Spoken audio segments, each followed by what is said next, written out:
वंदितु सौ सिद्धे धूम चिलवणो गदिम पते गोच्छामि समय पावो मणमो सुदके बिली बड़ितम रमो अरिहंताड़म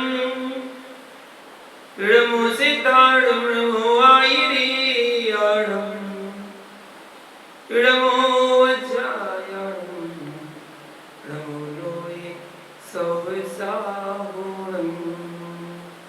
केवल अनंतान सदानिष्ठ भगवान की, आचार्य भगवान कुंद कुंद स्वामी की, आचार्य गुरु विराम सगजी महामुनि राज की, आचार्य श्री विष्णु सगजी महामुनि राज की।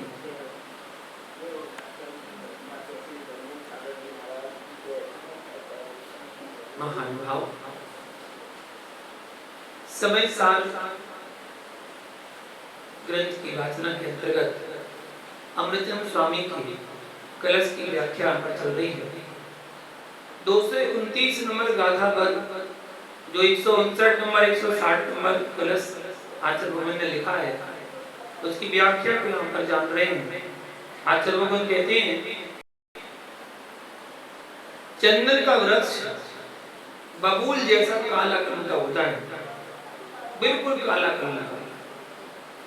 एक युवा बोला मुनिराज यह चंदन की वृक्ष है। मैंने कहा खुशबू तो आ ही नहीं रही है। मैं बोला छाल तो काली है, इसके अंदर सुगंधित चंदन है। जैसे चंदन का वृक्ष छिल जाए, जल जाए, राख हो जाए, लेकिन सुगंध का नाश नहीं है,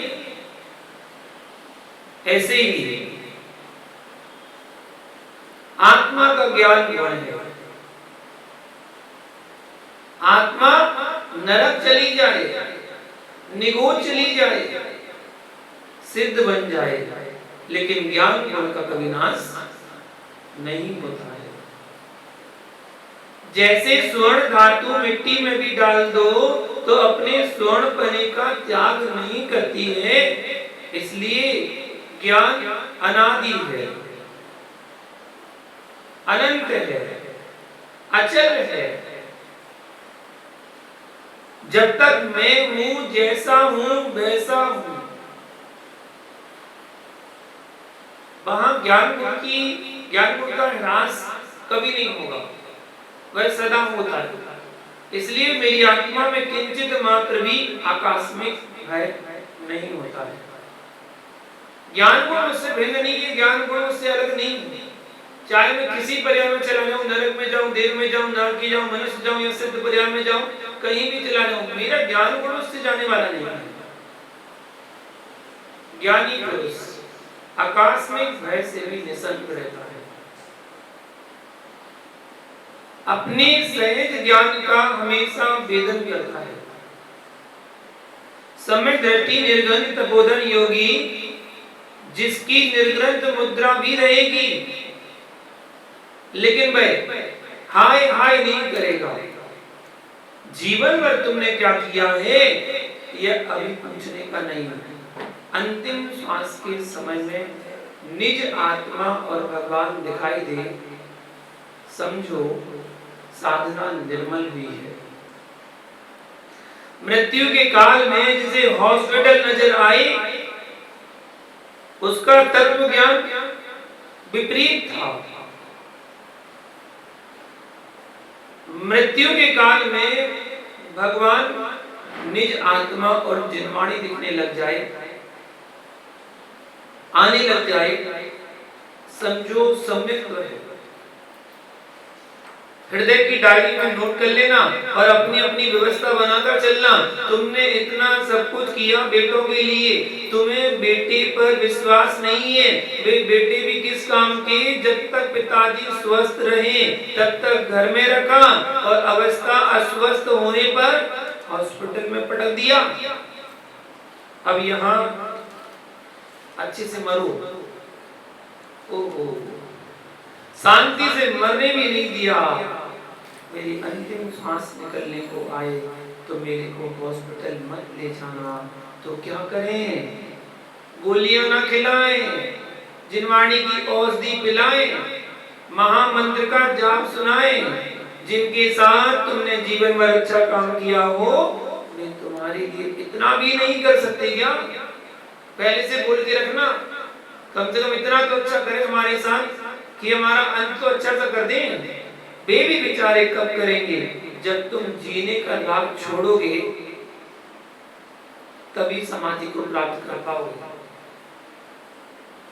इसलिए भैया व्रती बनने के परिणाम तो रखो, साथ में समाधि मरण के परिणाम भी रखो। व्रती तो बनो, साथ में क्या बनना? संलेखना समाधि मरण करने के परिणाम भी रखना चाहिए। समाधि मरण आत्मघात नहीं है, समझना। अकाल मरण भी नहीं है, आत्मघात नहीं है, अकाल मरण नहीं है। वे अज्ञानी लोग हैं जो ऐसा कहते हैं आयु कर्म के क्षय होने पर मरण होता है। आचार्य कुंद स्वामी ने कहा आयु के मरण, आयु के क्षय होने पर ही मरण होता है। समाधि मरण इतना है कि मेरी आयु का क्षय होने लग जाए तो शांत परिणामों से मृत्यु हो, सम्यक के साथ मरण हो, पंच परमेष्टि की आराधना के साथ मरण हो, यह समाधि मरण है। आत्मघात वह कहलाता है जो विष खाकर मरे, अग्नि में कूदकर मरे, या हवा में झूल जाए, या पहाड़ से गिर जाए, ये आत्मघात कहलाते हैं, वह आत्मघाती है।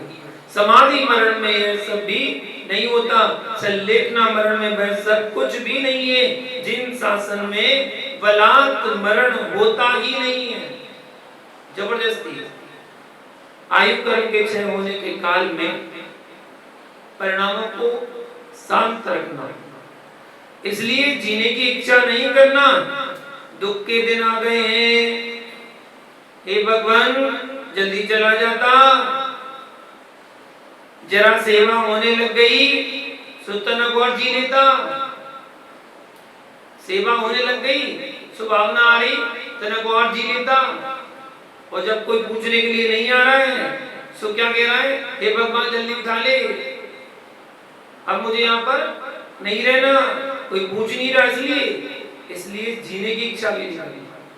समाधि भावना में क्या पड़ा? दोनों चीजें बढ़ते हैं, जीने की ना हो इच्छा, मरने की ना हो वांछा। ना जीने की इच्छा करना, ना मरने की वांछा करना। अगर अच्छे दिन चल रहे हैं तो जीने की इच्छा मत करना, पर अगर दुख में, कष्ट में, पीड़ा में, वेदना में करा रहा है तो मरने की इच्छा नहीं करना कि मुझे जल्दी उठा ले यहाँ से, यहाँ दुख के दिन आ गए। क्या कह रहा है? जल्दी चला जाऊं, जल्दी उठा ले भगवान। यह रागी की दशा है। अच्छी सेवा हो गई सो यही रहने का, और सेवा नहीं हुई सो जाने का। समता में दुनिया समता रूप रख लेती है, समझना। समता में समता दुनिया रख लेती है, विषमता में समता रखना ही साधना है। जब प्रतिकूलताएं आए उसमें समता रखना, अनुकूलता में समता तो दुनिया रख लेती है। अनुकूलता में जीना क्या जीना, प्रतिकूलता स्थिति आए और उसमें जीना, वो जीना कहलाता है। समता रखना यही साधना है। ऐसा भाव आना ही विभाव भाव है, जिसकी मैं व्याख्या कर रहा हूँ। वह बहुत कठिन साधना है। फिर क्या होता? जो सिगड़ी रखी जा रही है सिर पर, वे कहते मैं तोड़ कर जाता हूँ। सिगड़ी सिर पर रखी जा रही है, वो क्या कहते? मैं तोड़ के जा रहा हूँ। जहां सिगड़ी नहीं रखी जाती वहीं करूंगा मैं तो अपनी समय, है ना। साधना तो ऐसे स्थान पर करना जहां विघ्न ना आए। इसलिए आचार्य ने कहा पहले जब समय करने बैठो ना, आस पास चारों तरफ अपना स्थान देख लो, सुरक्षित है, कोई जीव जंतुओं का प्रकोप तो नहीं है, कोई चींटियां तो नहीं आ रही, कोई मच्छर तो नहीं आ रहा है, कोई कॉकरोच तो नहीं आ नहीं है, सब देख लो पहले और देखकर बैठो। और देखकर बैठने के बाद आ जाए और कुछ करे, उपसर्ग मान के उसको समता भाव से सहन करना चाहिए, क्योंकि उसके पहले जरूर जानबूझ के नहीं बैठना चाहिए कि जहां पर मच्छरों का ढेर लगा हुआ है तो भाई तुम सामायिक करने बैठ रहे और पूरी सामायिक में हिलते जा रहे वो सामायिक नहीं कहलाएगी, वो सामायिक नहीं कहलाएगी। साधना तो ऐसे स्थान पर करना कि विघ्न ही ना आए, लेकिन यदि शुरू होने के बाद विघ्न आ जाए तो भागने का नहीं, जो पढ़ेगा उसी की तो परीक्षा है। जिसने पढ़ा ही नहीं उसकी क्या परीक्षा होगी, वो देगा ही नहीं परीक्षा। लौकिक पढ़ाई में आप देख लो, जिसने पढ़ाई नहीं की बस केवल एडमिशन लिया था और बोले पेपर देने जाओ, कैसे चला जाएगा पेपर देने? उसने कुछ किताब उठाकर देखी ही नहीं है। कुछ तो देखना पड़ेगा, एक बार रीडिंग तो करना पड़ेगी। बिना रीडिंग करे पेपर देने जाएगा क्या? अंतराय किसको आएंगे बताओ? जो अंतराय का पालन करेगा। अंतराय किसको आएंगे? जो अंतराय का पालन करेगा। आपको बाल आ गया, आपने उठा के किनारे में रख दिया और फिर शुरू हो गए। निर्माल्य का दोष किसको लगता है? जो भगवान की पूजा की वस्तु को पर वस्तु मानता है और पाप मानता है, उसे निर्माल्य का दोष लगता है। जो यह कह रहा है मैं तो पुण्य का खाता हूं, क्या कह रहा है? मैं तो पुण्य का खाता हूं, आप लोग पाप का खा रहे हैं। मैं तो मंदिर का खाता हूं, तो उसको कहां पाप? क्योंकि वो मान ही नहीं रहा ना, उसको निर्माण मान ही नहीं रहा। ऐसा तुम कह रहे हो, लेकिन पाप का बंध तो होगा ही होगा। एक कट भी निर्माल्य का खा लिया, उसको घोर पाप का बंध होता है। यह निर्जरा अधिकार चल रहा है। वे ऐसे 7 भाइयों में जो सम्यक दृष्टि जीव मुक्त है, उनको भयजन्य कर्म का आश्रय बंध नहीं होता, निर्जरा ही होती है। तंकोत्कीर्ण रस निचित ज्ञान सर्वस्व भाजा सम्यक दृष्टिर यदि सकलम धनन्ति लक्ष्माणि कर्म तत्तस्यास्मिन्यन पुनरपि मना कर्मणो नास्ति वदा पूर्वोपात्तं तद्नु भवतो निश्चितं निर्जरेव। 161 नंबर कलश। अमृतचंद्र स्वामी कहते हैं इस शब्द को हृदय से कह पाना कठिन होता है। जी क्यों नहीं मान लेता? सुख दुख पर कृत है कि सौ कर्म कृत है। दूसरे के द्वारा किए गए कार्यों के द्वारा है या हमारे ही कार्यों के द्वारा अच्छे बुरे कर्मों का फल मिल रहा है? स्वकृत है।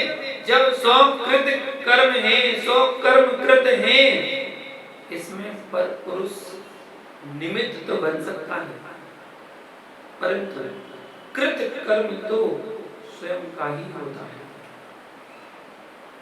बिल्कुल सटीक मान के चलना, जो आपने कर्म किया है ना, कल तो आपको भोगना पड़ेगा। निमित्त दूसरा बन सकता है, हम उसको दोष दे सकते हैं, उस पर दोष मढ़ सकते हैं, तेरी वजह से ऐसा हुआ, लेकिन हुआ तो अपने स्वयं की वजह से।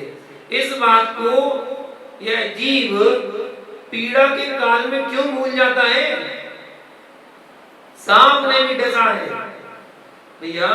यदि परघात नाम कर्म का उदय न होता तो सांप क्यों डसता? अपना उपचार तो कर, सांप को मारने मत दौड़। सांप ने काट ही लिया, अब उसका उपचार करने दौड़ो, उपचार करो, ना कि सांप को मारने के लिए दौड़ो। अशुभ कर्म के उदय से डसा गया है, तूने अपनी रक्षा तो बाद में की, पहले सांप को मार दिया। ये तूने अच्छा किया, अच्छा किया क्या? सोचो, जवाब दो। अच्छा किया क्या? अभिनव कर्म का बंध और कर लिया। पहले वाला उदय में आया था, उसको तो भोगा नहीं अभी, दूसरा और नवीन कर लिया। घर में किंचित भी परेशानी आती है, तुम्हारे भाव बन जाते हैं किसके? जय की गुड़िया खा लो, उससे कर्म कट जाएंगे क्या? जो अशुभ का उदय आया है उससे कर्म कट जाएंगे क्या? नहीं, क्या अच्छा होता कि अभी जागृत अवस्था में विवेक पूर्वक सहन कर लेते, भविष्य के लिए तो छूट जाते। पति भी सताए तो उसको सताने की भाव मन में नहीं लाना। अगर वो सता रहा है तो तुम उसको सताने की भाव मन में नहीं लाना। आज पूजन पद्धति बढ़ गई है, आज पूजन पद्धति बढ़ गई है, लेकिन पूज्य को समझने की प्रकृति नष्ट हो गई है। इसको समझने की पद्धति घट गई है। अभी ये माताएं कोई सीता का मंदिर बना दे तो अपनी भर सामग्री लेकर पूजा करने पहुंच जाएंगी। सीता मैया की जय, सीता मैया की जय हो। लेकिन यह नहीं पूछेंगी कि सीता मैया बन कैसे गई। सीता मैया की जय तो बोल देंगी, लेकिन सीता मैया बन कैसे गई।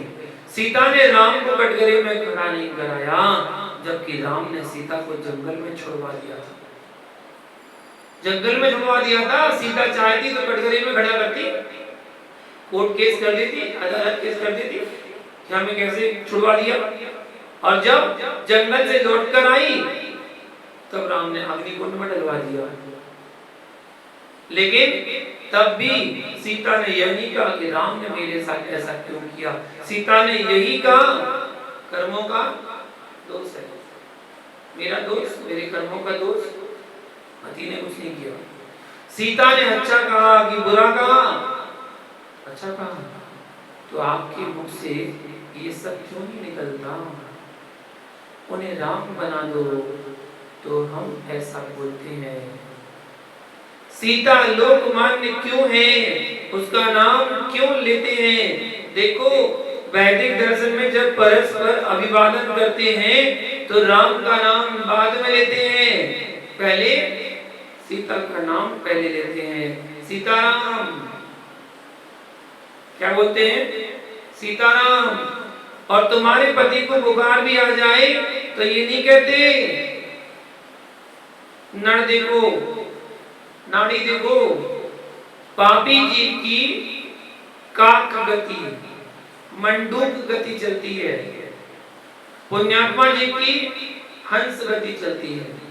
कितनी भी विपत्ति आएगी, कितनी भी संकट आएंगी, कभी आत्मघात के भाव नहीं करेंगे। भगवान सम्मानंद स्वामी शिल्पकार ने टांकी से उत्कीर्ण किया, और जिस मंदिर के जो मूलाए थे किसी न किसी शिल्पी ने उनको बनाया है। उत्कीर्ण किया पाषाण को और परमात्मा निकल पड़े। दोनों में अंतर देखते। अन्य मतांतर में प्रतिमा बनाई जाती है, यहाँ प्रतिमा निकाली जाती है, बनाई नहीं जाती। अन्य मतांतर में पहले लकड़ी का स्ट्रक्चर तैयार करेंगे, फिर उस पर घास का स्ट्रक्चर लगाएंगे, फिर उस पर मिट्टी लगाएंगे, फिर उसके बाद उसमें रंग भरेंगे, रंग भरने के बाद फिर उसमें वस्त्रों का आवरण डालेंगे। वहां पर बनाई जा रही है। और यहाँ कुछ नहीं करना। जो पाषाण था उस पाषाण में से शिल्पीकार अशुद्धियों को छांटता जा रहा है, निकालता जा रहा है, फेंकता जा रहा है। बाकी जो स्वरूप अंदर ही अंदर से उभरता चला आ रहा है। यहाँ बनाई जा रही है और वहां निकलते हैं, वहां पर बनाई जाती है और यहाँ मूर्ति पाषाण में से ही निकलती है। ऐसे तत्वज्ञानी भेद विज्ञान की छेनी से निज आत्मा से परमात्मा को निकालता है। ऐसा तल्पोतकीर्ण भगवान आत्मा है। यह अहोभाग है कि जैन दर्शन की शब्दावली को सुन रहे हो। सुंदर नाम होना भी पुण्य है, नाम भी होना पुण्य है। वरना किसी का नाम कचौड़ीमल नाम है, कचौड़ीमल। एक का नाम सुना था घसीटामल, घसीटामल। ये अशुभ कर्म का उदय है जिनके ऐसे नाम है। एक जगह में देखा, एक धर्मशाला में लिखा था गवंडी लाल, शिखर जी में, सब में शिखर में गया था, वहां पर लिखा था गवंडी लाल। बताओ, गवंडी लाल नाम था, कैसा नाम? सोचो कैसे उनकी माता पिता ने वो नाम रखा होगा।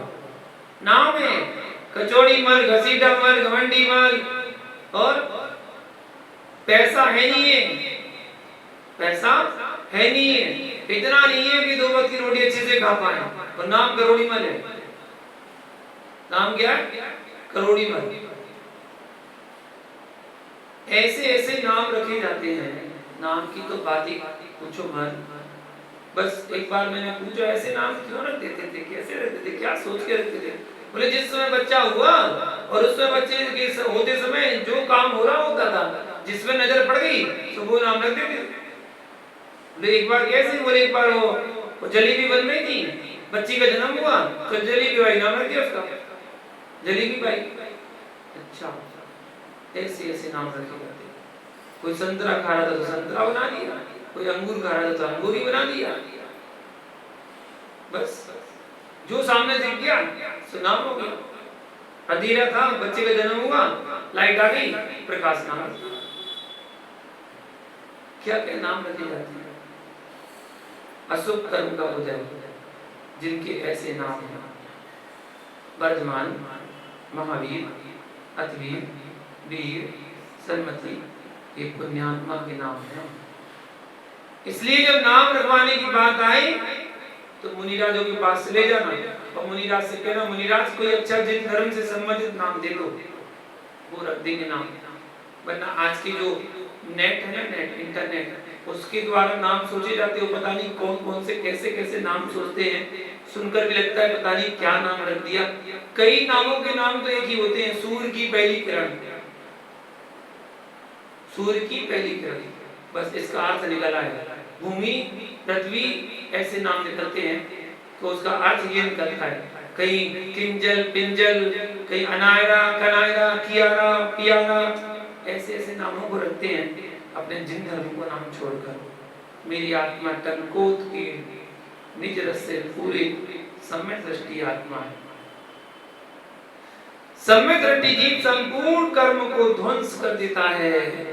ये लोग भय, परलोक भय, आत्राण भय, आकस्मिक भय, वेदना भय, मृत्यु भय, मरण भय, ये 7 भय, इन 7 भयों से अपनी आत्मा की रक्षा कर ली, उसके किंचित मात्र भी कर्म का बंध नहीं है।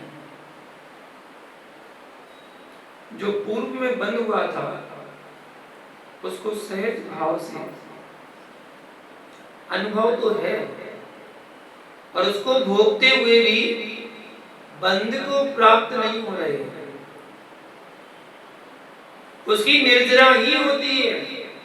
पूर्व में बंद किया, आज हृदय में आया, किसी जीव को पीड़ा हो रही है, कोई रोग सता रहा है, तो पूर्व बंद था, आज भोग चल रहा है, उस भोग के काल में विरक्ता नहीं है, ज्ञायक स्वभाव से निहारता है, उसकी वेदना बंध का कारण नहीं है, फिर निर्जरा का कारण है। बहुत सारे निर्जरा स्थान आपके पास हैं, बस कुछ भी नहीं करना, मात्र परिणामों को संभालना है। सत्य बताना, पैसे देकर कितने फल खरीदता है? पैसे देकर कितने फल खरीदता है, और बिना पैसे के कितने फलों को भोगता है? ईमानदारी से सोचो, जरा विचार करो कि पैसे देकर कितने फलों को भोगता है और बिना पैसे देकर कितने फलों को भोगता है। सुबह से सांप मंडी गया, एक फल खरीद कर लाया, परंतु कितने ठेलों पर घूमा, उठा उठा कर देखा, चक्षु इंद्रिय का भोग चल रहा है। जितना देख रहा है चक्षु इंद्रिय से उसका भोग कर रहा है, और उठा के सूंगा तो घ्राण इंद्रिय का भोग चल रहा है। पांचों इंद्रिय के विषय भोग है ना, उस एक सेब को चक्षु इंद्रिय ने भोगा, घ्राण इंद्रिय ने भोगा, रसना इंद्रिय तो बाद में भोगेगी, चक्षु इंद्रिय ने तो पूरा ठेला भोग लिया। पूरे ठेले को देख लिया। स्पर्श इंद्रिय कितना भोगेगी? आधा किलो, 1 किलो, कितना लोगे आप? 1 किलो जो उठाओगे वजन से। स्पर्श इंद्रिय कितना होगा? 1 किलो। रसना इंद्रिय कितना भोगेगी? 1 पीस। इससे तो नहीं खाओगे, बीमार हो जाओगे। इससे ज्यादा नहीं खा सकते। कुछ ऐसे भी होते हैं जो कहते हैं थोड़ा टेस्ट कराओ ना, फल की दुकान में जाके थोड़ा टेस्ट कराओ ना, कैसा है? 10 ठेलों में चखा, सो उसका उपयोग तो ऐसे ही भर गया। सो रसना इंद्रिय का भोग होगा। जब तू उठाकर देख रहा था तभी किसी ठेले का धक्का लग गया और फल देखते देखते ऊपर चला गया। पता चला उसी फल में आकर के कीड़ा बन गया। आसक्ति थी ना, उस फल को देखने में आसक्ति थी, उसी फल में कीड़ा बन गया। 1 घंटा बर्बाद कर दिया 50 पैसे के चक्कर में, 2 रुपए के चक्कर में। वो 2 रुपए कम में दे रहा था, वो 2 रुपए ज्यादा में दे रहा था। मोल भाव के चक्कर में 1 घंटा बर्बाद कर दिया, समय भी गया, भूखा का खाना पाया। आपको ये मालूम नहीं है उस 1 घंटे में भगवान का नाम लेकर कितना पुण्य संचय कर लेता। जो 1 घंटा तुमने ठेले पर मोल भाव करने में बिता दिया, उस 1 घंटे में कितना पुण्य कार्य किया जा सकता था, कितनी कर्म की निर्जरा होती। तू ज्ञानी बनकर 50 पैसे 2 रुपए कम करवा रहा था, तेरा आयु कर्म नष्ट हो रहा है, उसका कोई विवेक नहीं रखा और कह रहा है मैं समझदार हूं। ऐसा समझदार कि तूने कुंजड़े की दुकान पर आयु कर्म का नाश किया, मोल भाव करके। एक रिक्शा वाले इसको मोल भाव कर लेता है। रिक्शा वाला कहेगा 20 रुपए दूंगा मैं तो, और तुम कह रहे नहीं मैं तो 10 रुपए दूंगा, मैं तो रोज देता हूँ, मैं रोज आता हूँ, वहीं से आता हूँ, 10 रुपए लगते हैं, 10 रुपए दूंगा मैं तो। वो कह रहे नहीं भैया, वो कह रहे नहीं देंगे, वो कहता चलिए 15 दे देना, वो कह नहीं मैं तो 10 ही दूंगा। उससे गिचर कर रहा है, उससे भाव ताव कर रहा है और अपना समय बर्बाद कर रहा है केवल 5 रुपए के लिए। और जब 5 स्टार होटल में खाना खाने जाता है और खाना खा के वो वेटर आता है बिल लेकर, उस वेटर को 50 रुपए 100 रुपए की टिप दे देता है। ले वॉचमैन ने जो गेट खोला था उस होटल में, बस उसने केवल हाथ ऊपर करके आपको सैल्यूट मार दिया था, पर आपने जाते समय उसको 100 रुपए का नोट दे दिया, टिप दे दी, और ये आप 5 रुपए उस गरीब के लिए रिक्शा वाले को नहीं दे पाए। उसके लिए आपने समय बर्बाद किया। उसने तो आपका कुछ किया ही नहीं था, उसने तो केवल हाथ ऊपर किया था बस, और 100 रुपए दे दिया आपने स्टैंडर्ड दिखाने के लिए कि आप स्टैंडर्ड वाले हैं, इसलिए वो 100 रुपए दे दिए उसको। समय की कीमत समझे, एक एक समय कीमती है। जो समय आपको मिला है व्यर्थ में मत जाने पाए। 161 नंबर जो कलश आचार्य भगवान बता रहे हैं उसमें स्पष्ट कर दिया गया कि सम्यक दृष्टि का जो पूर्ववत कर्म है वह उपभोग में आने पर भी निर्जरा का ही कारण बनता है। क्यों?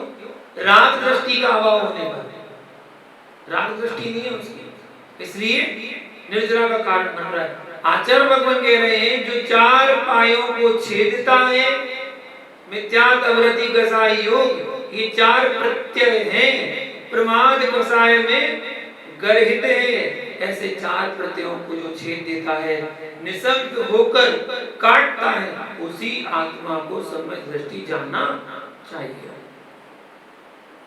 यह है समय सार का सम्यक दृष्टि। कुंद स्वामी की दृष्टि में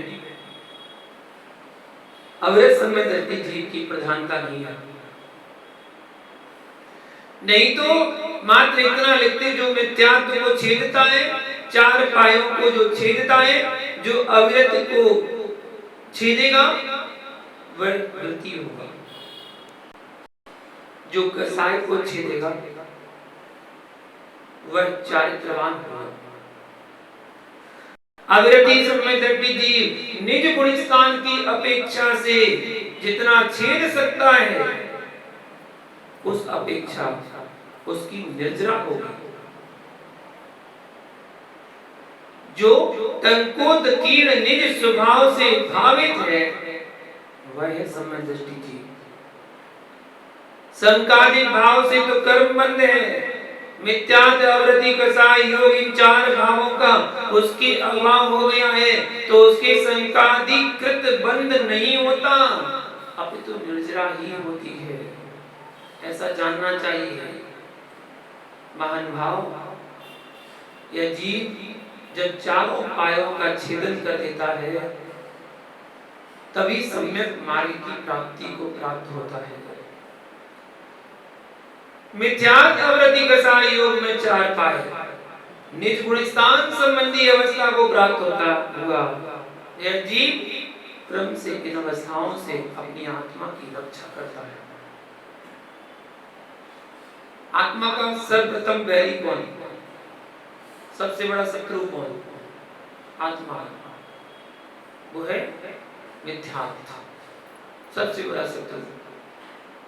मिथ्यात्व के बस हुए जीव ने अकरणीय को करणीय नहीं समझा, अकरणीय को अकरणीय नहीं समझा, हे को हे नहीं जान सका, अकृतत्व को अकृतत्व नहीं जान सका, अक्रिया को अक्रिया भूत नहीं देख सका।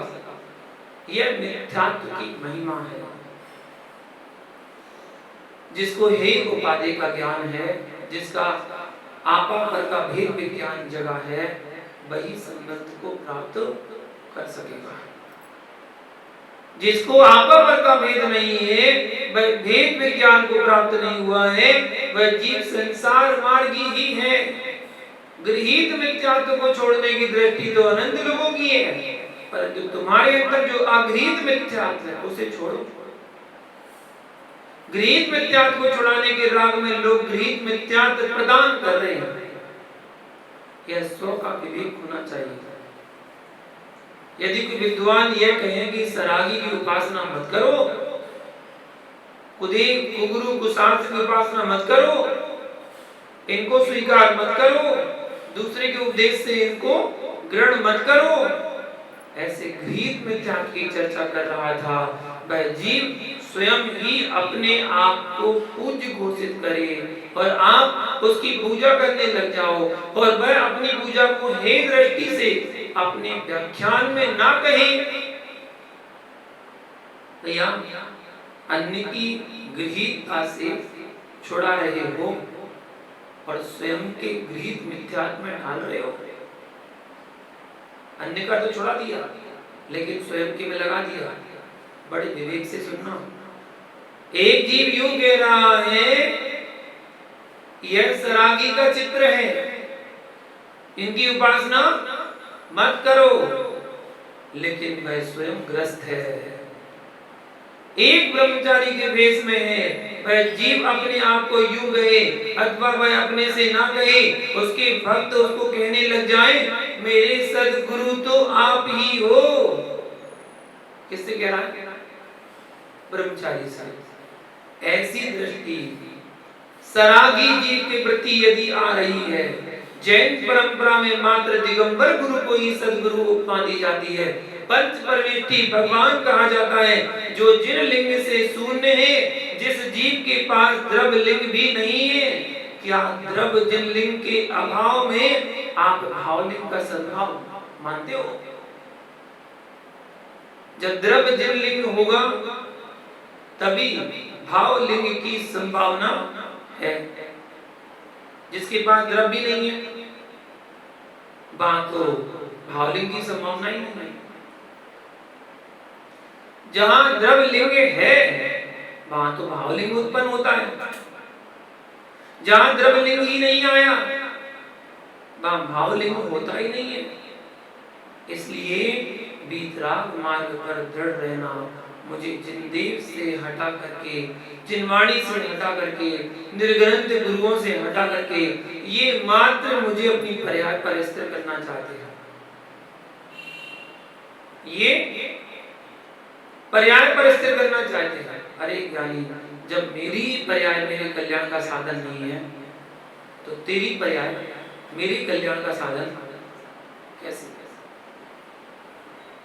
समय से आ रहा 19 नंबर गाथा में कहा है, कम्मेनो कम्मम्मी अहमिदिया कम च कम्मंगनो कम्मम जाये सा कल बुद्धि अप्रतिबुद्धो भवति ताव। जो ज्ञानी ऐसा कहता है कि मेरा कर्म मेरा है, नो कर्म मेरा है, ऐसी जिसकी बुद्धि है उसको भगवान कुंद देव अप्रतिबुद्ध कह रहे हैं। जब मैं स्वयं का संश्लेष संबंध से युक्त कर्म नो कर्म स्वीकारता हूं तब मैं अप्रतिबुद्ध होता हूं।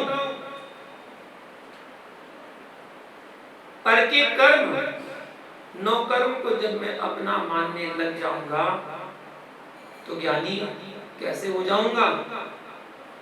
लोक मार्ग भिन्न है और मोक्ष मार्ग भिन्न है। तत्व की बात तो सीढ़ी में भी दिखाई देती है, लेकिन तत्व की भाषा पूज्य नहीं है, तत्व की भाषा पूज्य नहीं है। ये तो पुद्गल की पर्याय है। जो तत्व से समन्वित तद उपयोग से युक्त भाव आगम से परिणत जो ध्रुव धाम आत्मधर्म है, रत्नत्रय गुण से मंडित है, वह आत्मा पूज्य है। और जो आत्मा रत्नत्रय गुण से मंडित नहीं है वह जीव पापी जीव है, पाप जीव। जो जीव 5 पाप से युक्त है वह जीव उस काल में, उस पर्याय में, उस भाव में, उस क्षेत्र में पाप जीव है। वही जीव जब 5 पाप को छोड़ देता है, रत्नत्रय धर्म से युक्त हो जाता है, तो वह जीव पुण्य जीव होता है। जो पुण्य पाप दोनों से रहित होकर के कर्मातीत हो जाता है, वह पुण्य पाप से शून्य शुद्ध जीव है। वह ना पाप जीव है और ना ही पुण्य जीव है। कौन? सिद्ध परमात्मा। यहां देखना, अरहंत को भी स्वीकार नहीं किया। अरहंत तो फिर भी पुण्य जीव है क्योंकि पुण्य प्रकृतियों से युक्त हैं। अब जहां यहाँ अमृतचंद्र स्वामी के सूत्र को लाने का कोई युग है कि चतुर्थ स्थानवर्ती जीव पुण्य जीव है कि पाप जीव है? चतुर्थ स्थानवर्ती पुण्य जीव है या पाप जीव है?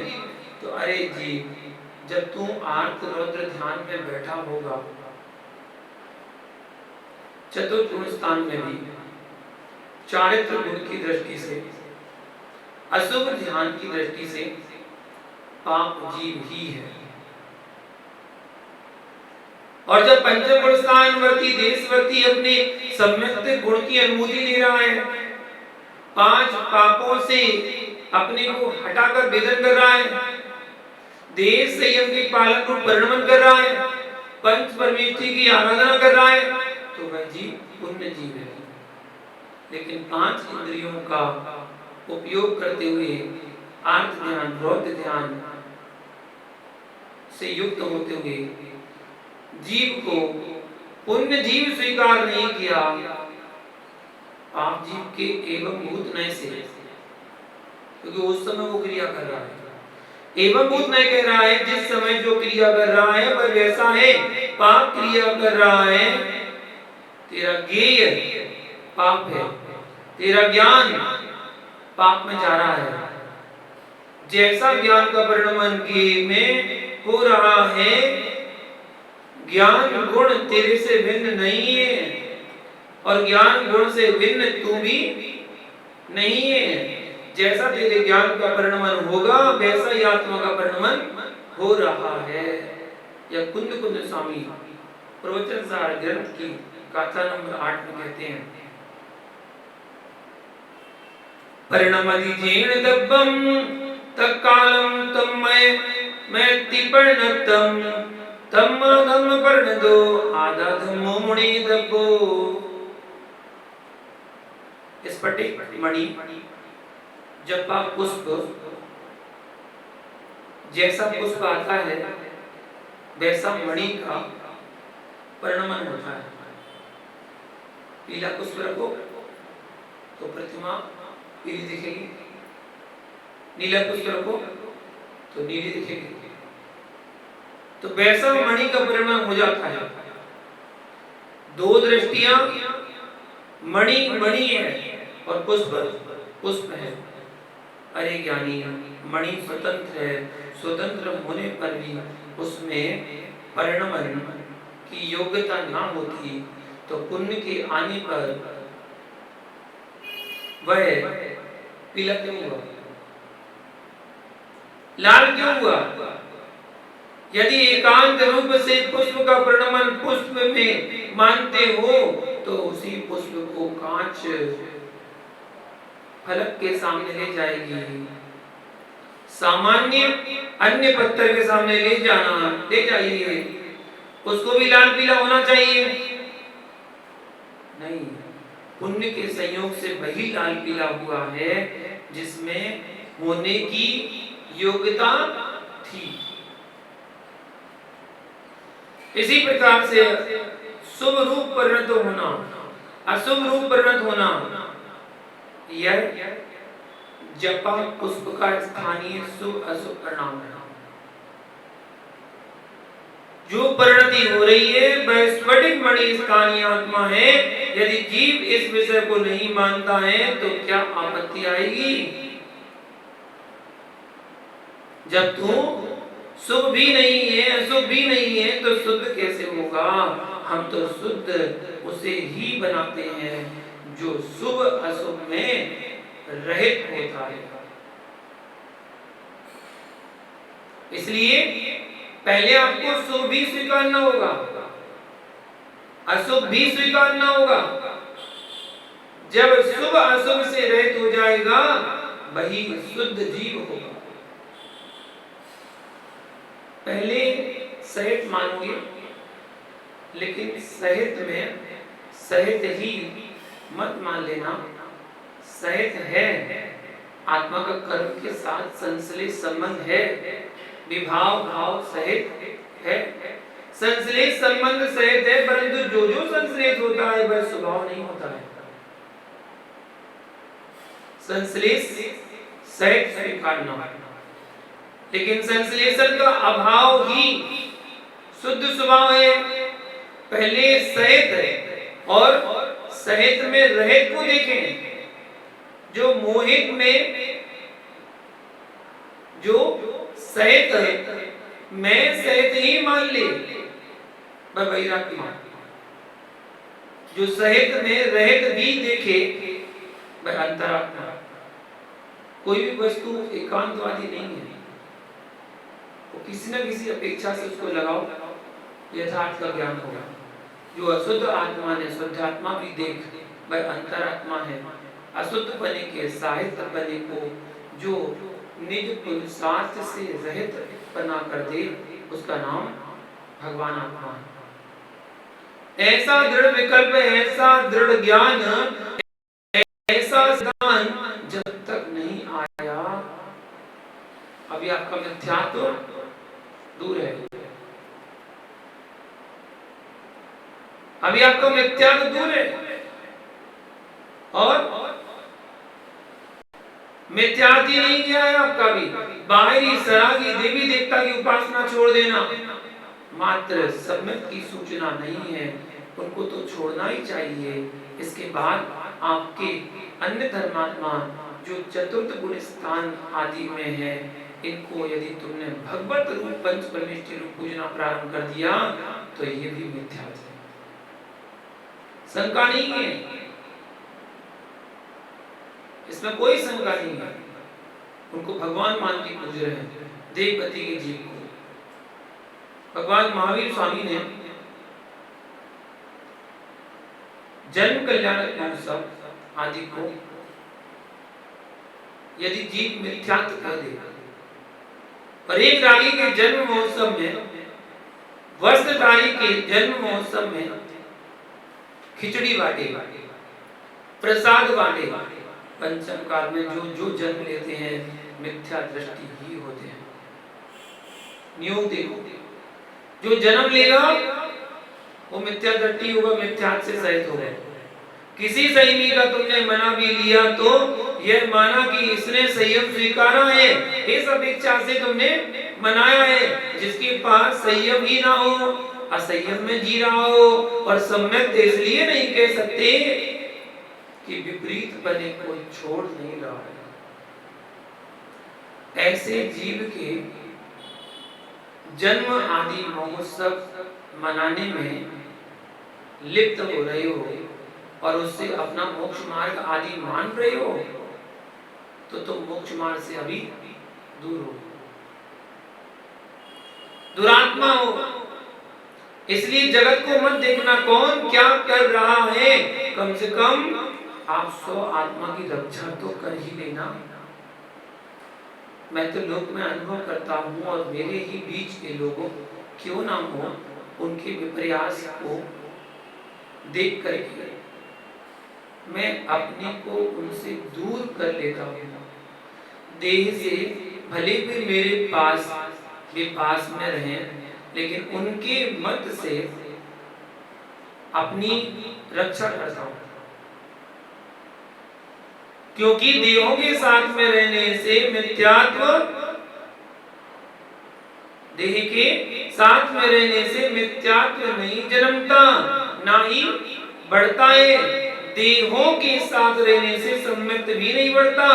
इस परिसर में 24 घंटे में जाने कितने लोग आते हैं और जाते हैं, भिन्न भिन्न काम करके चले जाते हैं।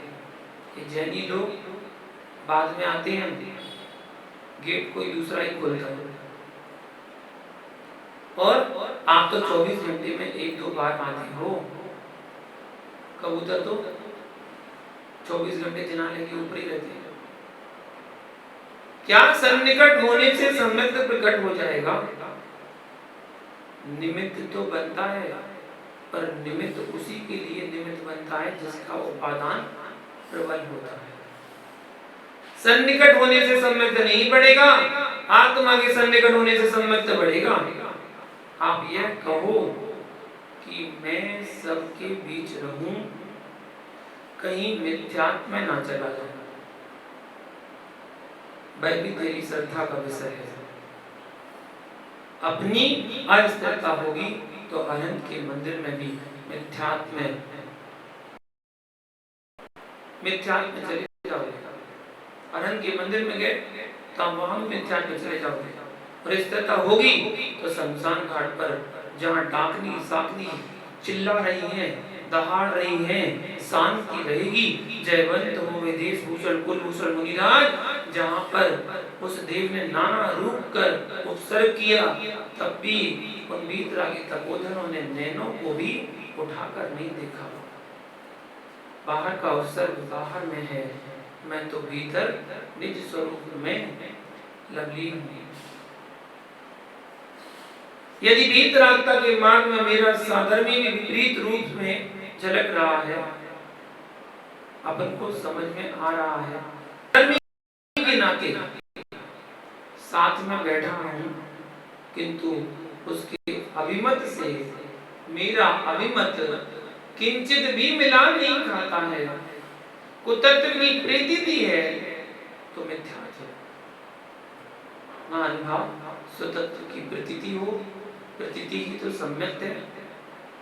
कोई अपने आप को भगवान भी क्यों ना कहता हो कि मैं भगवान हूँ। हमारे वीतरागी आचार्य ग्रंथों में जो तत्व की प्रूपणा है, उस प्रूपणा से भिन्न किंचित भी दृष्टिगोचर होता है, तो भगवान महावीर भी क्यों ना आ जाए, मैं किंचित भी स्वीकार नहीं करूंगा। वर्तमान में कुंद कुंद संबंध पत्र की बात को तो मैं मान लूंगा, लेकिन जो वर्तमान का महावीर बनकर आया है, उनकी बात नहीं मानूंगा, क्योंकि मेरे पूर्वाचार्यों से आपकी बात संगत नहीं है। आप बने रहो महावीर, क्योंकि पंचम काल में महावीर आएंगे नहीं, जो आएंगे वे महावीर होंगे नहीं। पंचम काल में महावीर कैसा? सिद्धालय से वापस आ कैसे गए? वो तो सिद्धालय चले गए। भैया प्रज्ञा अपने पास है, विवेक अपने पास है, और शीतल मकान भी अपने मस्तिष्क को ठंडा करके इस लोक के तूफान से अपनी रक्षा करो। कौन क्या कर रहा है, तत्व पिपासा है। तो कुंद कुंद स्वामी ने समय साल लिख दिया है, उसका मूल से स्वाध्याय करो।